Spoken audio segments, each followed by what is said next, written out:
responsibility. Now, this is where the camps, again, though there's a wide spectrum, they will come on the same point here. They would agree that a person cannot be held responsible by God, either condemned for something or commended for something, to make a choice that they had no choice but to make, if you know what I mean. Tom might characterize Sharon's position as leaving man no more than some kind of puppet of God's. God chooses what He's going to do beforehand, and He doesn't have any choice. He's not really free in His will. The chief concern and the focus in this debate often seems to rest on the protection of the dignity of man and his freedom, the freedom of man to have a will that chooses. As humans, we get very uncomfortable when it's implied that any part of man's freedom is in any way limited. Whereas man's freedom and dignity are important, as Christians, I think we have to say that man is not the chief final concern in any matter. He cannot be. That would be humanism. We want to side with God's being the focus and His glory being the focus of the centermost attention in all of life, in all matters of practice, of belief. If we were to claim the freedom of man to the point where we began to step on the toes of God's sovereignty, we would have to say that that's not sustainable. God is the supreme sovereign over the heavens and the earth. He is our creator. He has authority over all things. He is the author of all things. And He is the sustainer of all things. Again, let's look at this one as Tom's perspective. Those who side with Tom on the matter of pure free will would acknowledge that God is sovereign. Certainly they would not deny that God is God over all things, all areas of life, except for one. If I understand it correctly, there is an exception to their one area that pertains to the area of our salvation. We would say that they hold to sovereignty over things like whether or not a woman can have a baby. They would ask God to be the one to provide that ability to her, or whether or not one gets sickness or recovers from a sickness. They would say God is in control of that. They would agree that God is in charge of the events of history, of who gets voted in office, for example, at times of election, of the outcomes of wars, of the rise and fall of world leaders, even the small details of life. We would say that God is sovereign over all those things. They would generally agree with the proverb, for example, even that difficult one in Proverbs 21:1 that says that the king's heart is a stream of water in the hand of the Lord, and He turns it wherever He wills. God can even turn the heart of a king, okay? That's what the Scripture says. And we would say that generally we'd understand that God is sovereign over all of that. All believers acknowledge God is sovereign over those things. The difference comes when we move over into the area of man's salvation. Because there, Tom disagrees with his friend Sharon here. Tom would say, and those who think as he does would say, they would believe that God voluntarily, because He's sovereign over all things, He voluntarily and intentionally yields up His sovereignty to man, giving man freedom to choose on this particular matter. Whatever man wills, God permits man to take over control of whether he is saved or not, in order that he does not step on man's freedom in that sense. Tom might say God permits man the freedom to choose to follow Him or not. That this is not predetermined. This is not predestined, Tom would say. The outcome of events is determined by man's choice, especially with regard to his salvation. He has to make the decision one way or the other. The problem with that thought is that it implies that God gives over His sovereignty to man in this matter of who will be saved or not. It supposes that God willingly gave up His authority over His creation, exalting man to a position of supreme authority over his own spiritual destiny. And we would have to say that in this matter, God has stepped aside and given man sovereignty in that area. He has put him on the throne. He has voluntarily done it. He's given up sovereignty to man. And in that matter, God really cannot do anything about it unless man decides. God cannot interfere with man's free will. If He interferes in the will, then it's no longer free. God can plead with man. He can send influences into man's life. He can call a man. He can give all that. But He cannot alter the will itself, because that would be a violation of that.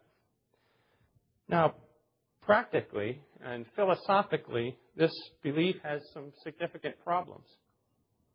Because to have even, as I think it's R.C. Sproul who says, to even have one, no, it's not him.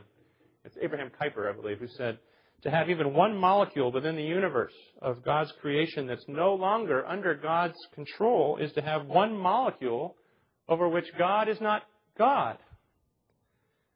And when we're talking about the matter of salvation, to say that God does not retain control of our salvation is to say that in matters of salvation, we must ultimately rely not upon Him, but upon ourselves, for He is limited by our free will. But isn't that claiming that the sovereignty that belongs to God now belongs to man? Now, I don't know how you respond to that. I really hope that this is not a straw man that I'm creating for myself.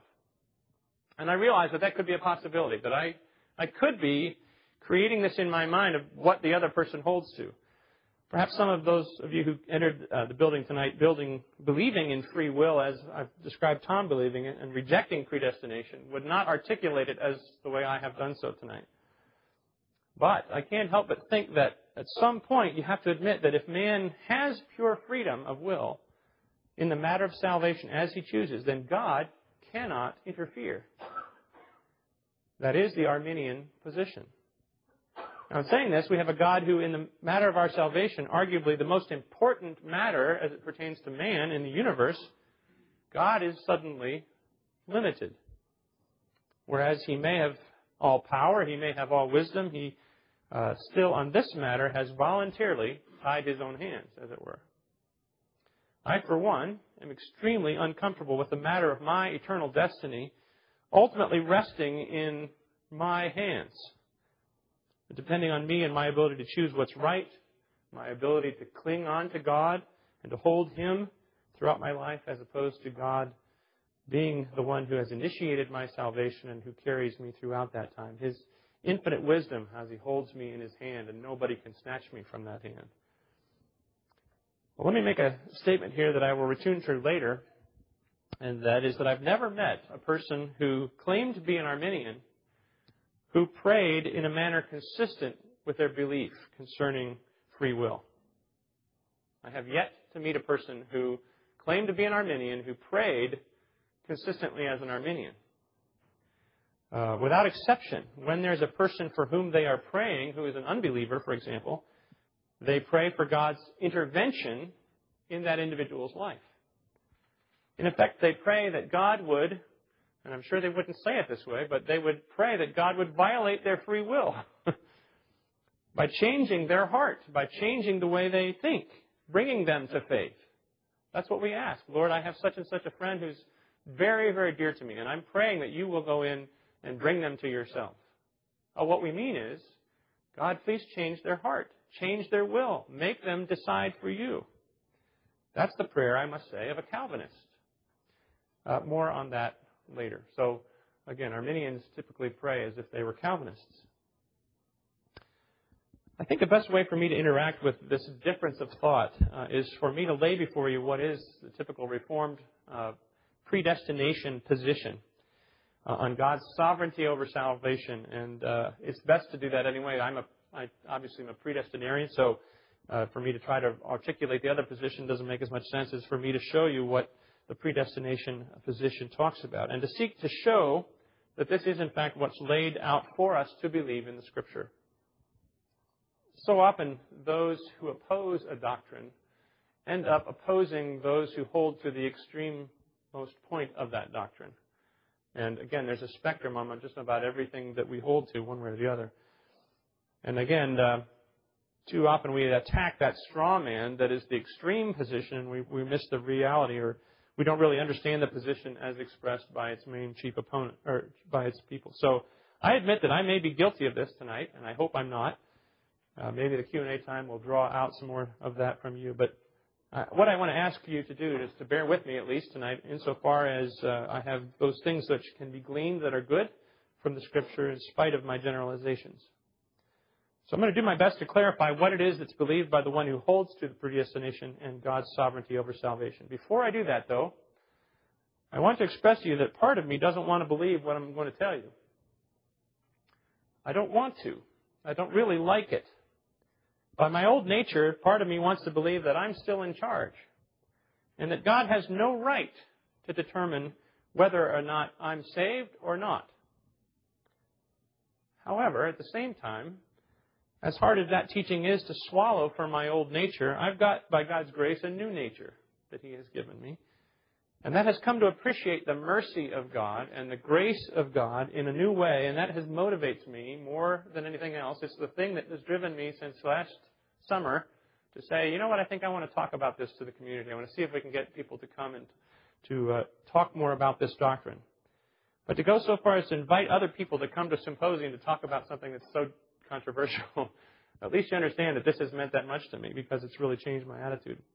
So let's see if we can deal with the two topics of predestination and free will, both of which exist. I really appreciated this Foxtrot cartoon. He says, how can free will coexist with divine preordination? He says, too deep, too deep. You've gone too deep. Well, in order to do this, we need to clear up another straw man that has arisen over the time, a common misunderstanding. And this one has to do with the predestinarian's view of free will. Again, it's coming from a person who holds to the free will position, or the Arminian position, sort of looking at the predestination person and saying, this is what I think you believe, and I think it's a straw man. It may surprise you to hear that those who believe in predestination also believe that God's sovereign choice in no way violates man's free will. So I need to make an important distinction. I said I was going to make one. I want to make an important distinction here between these two items, freedom of action and freedom of will. We said that free will is defined as the capacity of rational agents to choose a course of action from among various alternatives. And again, both sides of the argument would agree that man retains the freedom to will and to choose a course of action from the set of alternatives. But we have to distinguish between freedom of action and freedom of will. Because necessarily our success in carrying out our ends depends on part on our nature. And our nature is something that is wholly beyond our control. Perhaps a better way of saying this is that our will is entirely limited by our nature. Let me explain that. I have put my face on the top of this mountain, or the top of this building. And I may exercise my freedom of will to fly off the top of this tall building without any apparatus supporting me. The problem is that my will is limited by certain things, not the least of which is my nature. By nature, I do not have the ability to fly. My nature limits the ability of my will. Our freedom of will, then, is limited. It's not ultimate, and I don't think anybody would argue with that. So when we speak of free will, we already admit that God has determined certain limits to our freedom. I can't fly. I can't breathe underwater.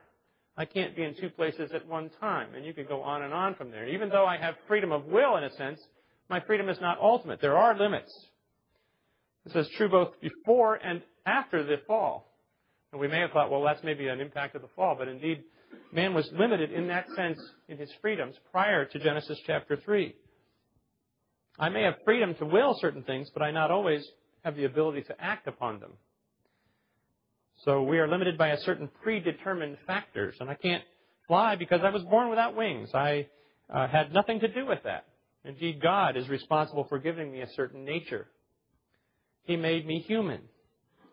And we would all agree that He was responsible for granting each of us a human nature. And the human nature had abilities, but it also had limits by nature. The key truth we have to come to terms with, I think, is that we are totally free to do in action only what our human nature will allow us to do.